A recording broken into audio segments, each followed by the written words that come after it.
pada pada pada pola pikirnya, dugaan saya 30% aja nih Gibran ini diberi peluang untuk tetap mendampingi Pak Prabowo 2029 yang akan datang gitu. Artinya Pak Prabowo ingin menampilkan tokoh yang lain sebetulnya di luar Gibran kan untuk mendampingi beliau di 2029 yang akan datang gitu.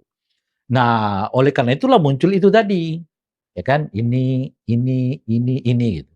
Tapi pertanyaan berikutnya mungkin yang lebih apa istilahnya itu, yang lebih sedikit nakal lah ya.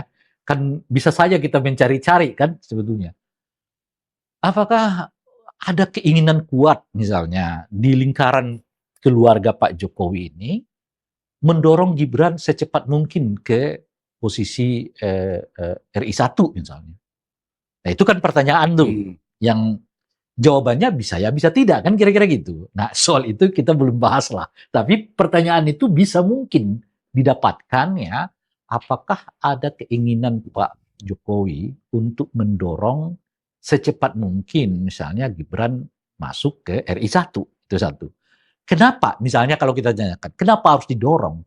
Karena itu kalau misalnya Gibran bisa menggantikan Pak Prabowo sebelum akhir masa jabatan Pak Prabowo, itu artinya bisa landing tuh untuk putaran kedua. Karena umumnya incumbent itu selalu Ya, punya punya banyak keuntungan. keuntungan ya untuk menang macam-macam dan sebagainya.